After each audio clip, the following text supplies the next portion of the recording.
What's the challenge with that run game of theirs? I know Bigsy's had a couple big weeks in a row. Yeah. Oh, with their run game? I don't know. I haven't watched their run game. I'm talking about their defense. Yeah, they're in the top 10 against the run. They're very physical inside. They do a good job compressing, the edges and keeping the ball inside. So their interior guys do a good job. Their linebackers are very aggressive and physical. I think they make a lot of plays on the ball, just filling gaps and things like that. So they're pretty physical up front. Yeah. This last game, there was a bigger discrepancy in snap counts between Sean Ryan and Jordan Morgan. Is that just a product of Ryan's play? Is it easing Morgan back? Yeah, I think Sean definitely is playing better than him right now. I think we're still obviously going to work Jordan in. So it'll kind of be a fluid situation as far as how many snaps he gets per game. What's the fine line with Jordan and the interceptions? Because obviously you're right up there among the league leaders in big plays, but then... Yeah, I mean, one interception is too many. Anytime you're giving the ball to the defense, that's not good. That's not a winning formula. We've been able to overcome them, especially last game. But yeah, you don't never want to turn the ball over. So we just got to learn from those mistakes, learn from those decisions, and just keep improving. The one thing I do like, that Jordan's doing is he's not letting those bad plays turn into more bad plays in terms of just affecting his decision making. He's still aggressive. He's still reading defenses and doing a good job there, and he's making some pretty impressive throws. So we just got to keep learning and keep improving every week, and hopefully those mistakes go away. Is there a teaching point on, the one he got hit by Daniil Hunter right in the ribs, as he's getting ready to throw it, or as he's throwing it? Is there a teaching point there, or is that just a circumstance and it happened? Yeah, I mean, in that situation, he saw the play, kind of got hit from the side. If you think you're going to get hit, maybe don't throw it or just try and find a check down. But again, a lot of that, you talk about protecting the football. That's a whole offense. And that goes for offensive linemen, pass protecting, receivers catching the ball, running the right routes, covering downfield in case the ball comes out, a fumble or anything like that. So that's how everyone on offense can really do a better job protecting the ball is, just making sure the quarterback's not getting hit. Hey, Steno, you guys love to say it's a good problem to have, but that doesn't change sometimes that it is a problem. When you have so many good wide receivers, you got a guy like Watson, who's a pretty darn good football player. He's got 14 targets. Yeah. Do you need? I understand it has to be organic and go through the progression of the offense, but do you need your big play guy to get the ball more? Yeah, we do. Simple as that. Yeah. So how do you do that? Last game, it was kind of a weird game, just because we had 5 3-and-outs. We had 11 total possessions, 5 3-and-outs, and then the other 2 possessions, we had 2 interceptions. So it's like we, didn't really get to do a whole lot. There was 4 drives basically where we had actual drives. So yeah, I mean, you definitely want Christian Watson touching the ball. He is a playmaker. He's shown, to make some pretty big plays. So, which is a matter of getting the plays for him in the game plan called. The one, that we threw an interception on, we were trying to get the ball to him.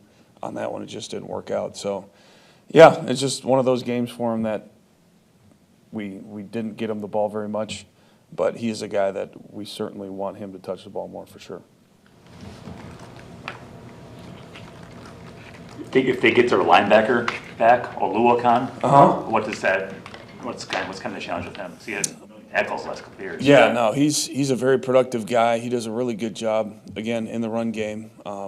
And then also in pass protection, he's a good a dropper and stuff like that, does a good job reading the eyes of the quarterback. So he's a pretty solid all-around linebacker, and I think that'll help the middle of their defense, not only in the run game but in pass coverage as well.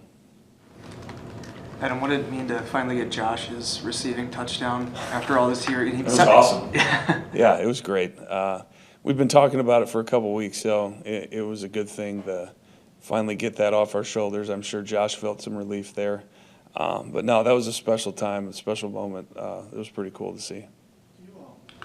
Do you call a screen there because they figure it, because you think they won't think you'll do it back-to-back plays?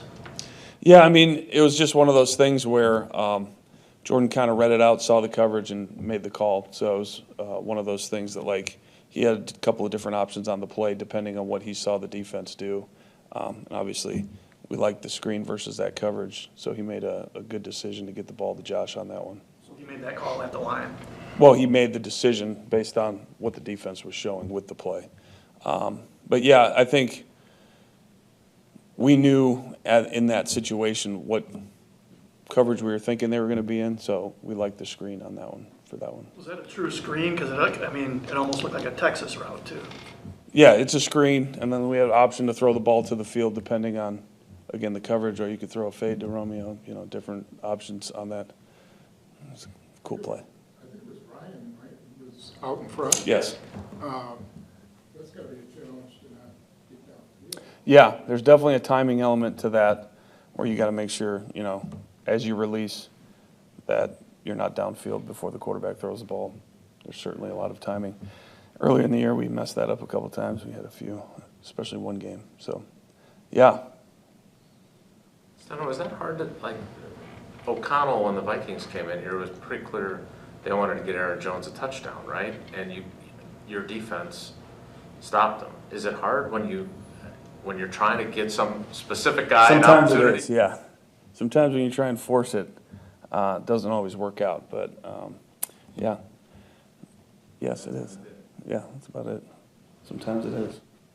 Hey, what do you think Romeo's I giving mean, if you had the play to get a guy a touchdown, why wouldn't you just call it every play and you'd be good to go? What do you think Romeo's given you in these two games, and how much has it helped to kind of put all that stuff in the rear view, that he's come in and made the plays he's done and been productive? Well, with Romeo, we've seen that with him all camp, and I think part of the thing that was led up to his frustration was just not getting those results on the field. And one thing, just being patient, trusting your abilities, trusting the offense, trusting Jordan, just trusting everybody. We know it's going to come. And you obviously saw the last 2 weeks, his route running ability, his strong hands, his playmaking, all that stuff.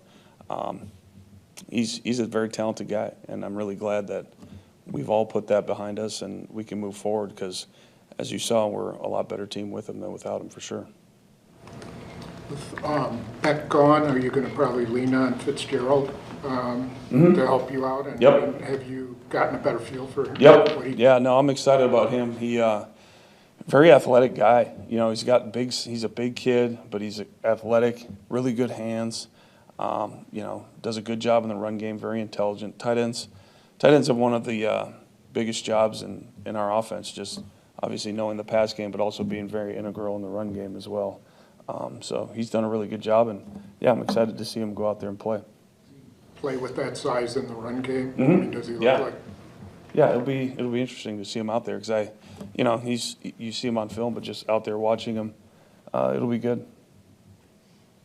I asked this because maybe the guy who usually sits over there, his employer, wrote this, but it was a critical piece of what Josh Jacobs has meant to the offense, just with some of the analytical numbers. But I don't know if you care about the analytical numbers or not, but what has Josh added, and has he been what you're hoping that he'd be? Yeah, for sure. Josh is a very consistent piece of the offense as far as, just getting him the ball. And if you see as games go on, just how much better his production gets throughout the game. And I think he's a physical kind of runner. He's very instinctive, really good vision, and he does a good job breaking tackles. And I think that run style, as a game goes on, wears on defenses. Yeah, he's everything I thought we were getting. He's a very big piece of our offense for sure.